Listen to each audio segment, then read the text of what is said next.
बहू भी किसी घर की बेटी है। अंजलि आज सुबह से परेशान थी क्योंकि जब सुबह उसने अपने मायके बात की तब पता चला कि उसके घर में सभी बीमार हैं। घर वालों की परेशानी देखकर अंजलि बहुत ज़्यादा चिंतित हो गई। अंजलि एक मध्यवर्गीय परिवार की बहू थी। लगभग 2 महीने पहले ही उसका विवाह अमित के साथ हुआ था। उसके ससुराल वाले भी साधारण परिवार से ही संबंध रखते थे, लेकिन जैसा कि आम तौर पर घरों में होता है कि उसकी सास हमेशा यही कोशिश करती थी कि वह बहुओं के ऊपर अपनी हुकूमत चलाती रहे। अंजलि यह समझ चुकी थी कि उसके पति अमित की अपनी मम्मी के सामने बिल्कुल भी जुबान नहीं खुलती थी। उसकी जेठानी भी क्लेश के कारण चुप रहती थी। अपने हक की आवाज़ के लिए उसे खुद ही बोलना पड़ेगा। कोई उसका साथ देने के लिए उस घर में तैयार नहीं था। अब इसे माँ का आदर कह लो या माँ का डर। अंजलि सुबह की चाय देने के लिए जब अपनी सास के पास गई तब उसने अपनी सासू माँ को अपने घर की बात बताई और उनसे बोली, मम्मी मेरे घर पर सभी बीमार हैं। मम्मी पापा भाई बहन सबको डेंगू हो गया है। इस कारण से मैं अपने घर जाना चाहती हूँ जिससे मैं उनकी कुछ मदद कर सकूं। सुबह सुबह उसकी सास को यह उम्मीद नहीं थी।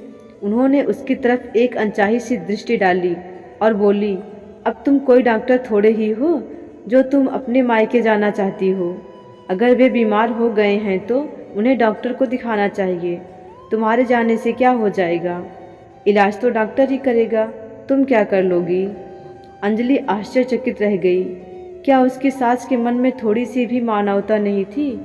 उसने अमित से कहा तो अमित ने अपनी मजबूरी बता दी कि अगर मम्मी ने मना कर दिया है तो मम्मी के आगे क्या बोल सकता हूँ। अंजलि को बहुत दुख हुआ। वह सोचने लगी कि क्या शादी के बाद एक लड़की अपने मायके वालों के लिए कुछ नहीं कर सकती, जिन्होंने हमेशा उसका ख्याल रखा।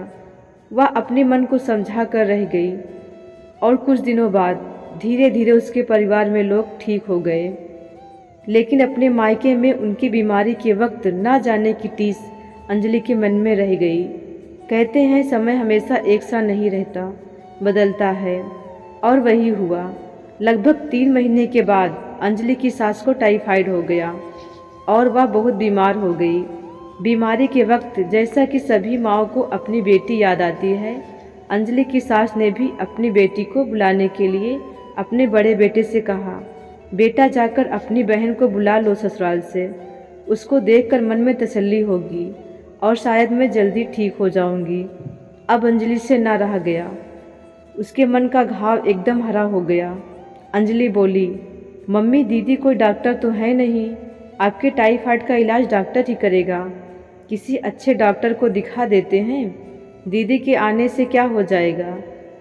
अंजलि की सास अंजलि की मन की स्थिति समझ चुकी थी और उन्हें अपनी गलती का भी पछतावा हो रहा था। वह समझ चुकी थी कि अब उसकी तानाशाही से घर नहीं चलेगा। बहू भी किसी घर की बेटी है और उसके मन में भी अपने परिवार के प्रति प्यार होता है। बहू के साथ सामंजस्य स्थापित करके ही घर को सुख शांति पूर्वक आगे बढ़ाया जा सकता है, ना कि तानाकसी से। अंजलि बोली, मम्मी आप घबराएं नहीं, हम आपके जितने कठोर नहीं हो सकते। हमने दीदी को फ़ोन कर दिया है, वह आती ही होंगी। किसी के घर की बेटी को अगर बहू बनाकर अपने घर लाए हो तो उसे भी वही इज्जत, वही प्रेम सम्मान दो जो अपनी बेटी को देते हो। बहू की भी कुछ इच्छाएं होती हैं, उसकी इच्छाओं का भी मान रखें।